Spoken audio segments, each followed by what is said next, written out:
Welcome back. Today we're looking at an analysis report arguing DXYZ is the only liquid golden ticket to SpaceX before a potential 2026 IPO, despite its high premium. Yes, it's a very high-conviction piece. The energy is fantastic. Absolutely. The SpaceX IPO leak angle is designed for maximum excitement. And it works. But that excitement needs to be built on an ironclad foundation, and that's where we can perhaps strengthen the analysis. I agree. Let's dive right in. The urgency is there, but relying on it alone can feel fragile. Which brings us to the first point. The analysis reports exclusive structural reliance on the timing and valuation of a single event, the SpaceX IPO, creates unnecessary analytical fragility and weakness in the overall investment case. Right. The material sets up DXYZ as the way to play the SpaceX hype. It does. It emphasizes that SpaceX is about, 34% of the portfolio? Exactly, so that positioning is telling the reader you have to buy now to get that exposure. But if 34% of the case is driving 100% of the enthusiasm, you have to ask, what happens if that timeline shifts? That's the key vulnerability, isn't it? It is. The whole thing hinges on this 2026 IPO narrative. But what if Elon Musk delays, or market conditions change? The analysis doesn't really account for that. Or even DXYZ's own management decisions, like rebalancing. Precisely. If that main driver stalls, an expert investor spots the weakness immediately. The whole thing starts to look shaky. So if the IPO is pushed out, say, to 2028 or even later, the whole case just loses steam. It loses momentum and credibility. You could see capital just flee. And the price could retest that $29 support level you mentioned, or worse. That's a huge analytical risk. It needs a parachute built into the thesis itself. So the suggestion here is to, decouple the investment case from SpaceX a little? Just enough. You need to bolster the independent, fundamental case for DXYZ. By focusing on the other big holdings? Yes. Integrate a stronger, separate analysis of OpenAI and Stripe. That gives you a safety net, an alternative catalyst. So DXYZ is a fund that benefits hugely from the SpaceX IPO, but has other reasons to appreciate, even if that gets delayed. Exactly. You're building resilience into the argument. Okay, but how do we make that actionable? It can't just be about name-dropping OpenAI and Stripe. No, you have to model it out.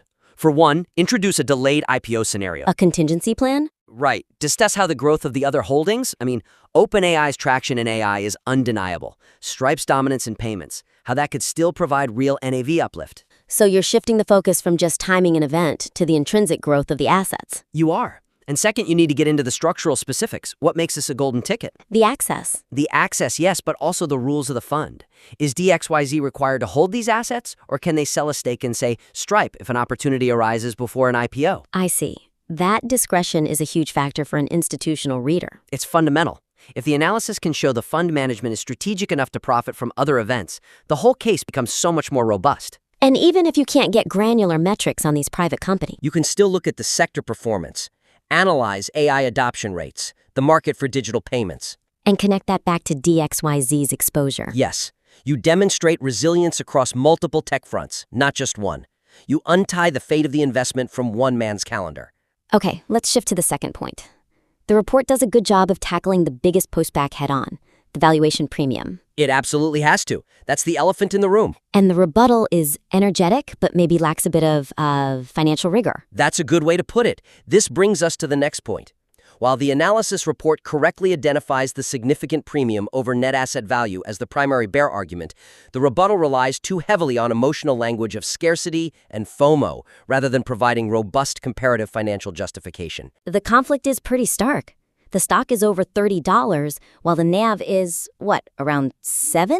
It's a massive premium, a fourfold premium. And the report's defense is, when the IPO mania hits, nobody is going to care about the NAV. Which is great marketing copy. But for a sophisticated investor doing due diligence, saying nobody is going to care just isn't convincing. It sounds more like speculation than a calculated risk. It does. It sounds hopeful. And a sophisticated report needs to ground that premium in something tangible, something beyond just emotion. So the suggestion is to reframe it. Reframe it and quantify it. You need to make the premium an inherent, calculable part of the value. So how do you translate the ticket into dollars and cents? You can attack it from 3 angles. First, you have to look forward. Okay. Quantify the potential impact of the IPO valuation. If you assume SpaceX IPOs at, let's say, a conservative $150 billion, you calculate exactly how that increase in the underlying NAV justifies a big chunk of the premium people are paying today. Ah, so you're showing the premium is really just pricing in future growth. Exactly. You're turning it from an overpayment into a forward-looking value assessment. That's a much stronger argument. Second, you reframe the premium as the direct cost for daily liquidity, The ability to get in and out on the NYSE. which you can't do with traditional private equity. So you compare DYZ's premium to the typical costs of getting that kind of access elsewhere. Okay, but how do you compare a premium to, say, private equity fees? They're different things. They are, but you can draw a parallel. You explain that this premium is essentially what you pay to avoid the typical 2% management fee And the 20% carry? and the 5 to 10-year lockup period. When you look at it through that lens, transaction costs, opportunity cost, paying a high premium for instant access starts to look a lot more rational. It puts the cost in the context any strategic investor would understand. The premium is the price of flexibility. It is. And third, find some historical context. Look for other closed-end funds or SPACs that track private unicorns. See if this premium dynamic has happened before. Exactly. Show that this isn't an anomaly, but a feature of funds that provide this kind of early, liquid access. It strengthens the logic immeasurably. Okay, so that brings us to the final piece, which is the high-energy tone of the analysis. Which, again, I think is a strength. But it needs to be channeled correctly. It has to speak to the long-term investor, not just a day trader. Precisely. The tone achieves the goal of being urgent and bullish, but the aggressive use of hyperbolic language, describing volatility and short-term price action, risks sensationalizing the analysis rather than providing specific, risk-adjusted insight for a long-term position. The language is definitely high energy, citing the $70 high, calling a dip a bear trap, promising explosive moves. 10 to 20% in a day, a blue sky target of 70 plus. The excitement is palpable. But the focus on those fast daily moves might accidentally frame this as a short-term momentum trade. which clashes with the whole 2026 IPO timeline. It's a direct clash. Is the reader supposed to hold for 3 years or flip this next week? That confusion can make a serious investor question the entire strategy. So the key here is to reframe the volatility. It's not a bug, it's a feature of the structure itself. Yes, keep the excitement, but shift the focus. Frame the specific asymmetry and mechanics of that volatility.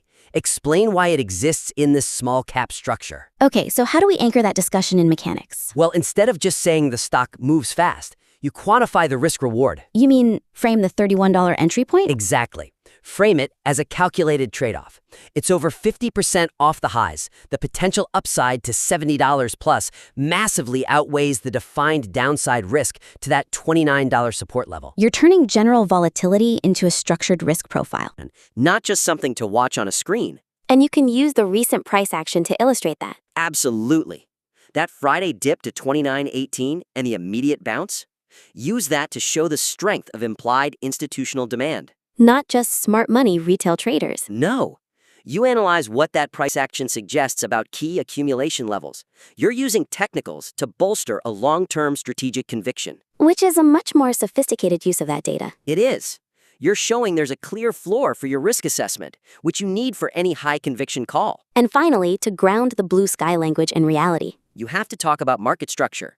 The market cap is only around 450 million. It's a small cap. It's a small cap. And you have to explicitly state that its size is what causes the fast, explosive moves. Low float, limited institutional depth. So the volatility isn't just hype, it's a fundamental fact of the instrument. It's volatile because it's small and scarce. It's almost a paradox. You're using its small size, often a risk factor, as the reason the risk-reward is so compelling. That paints a much clearer picture for the investor. High premium for access, volatility driven by its structure, and a payoff tied to 2026. It moves it from an exciting pitch to a robust, defensible strategy.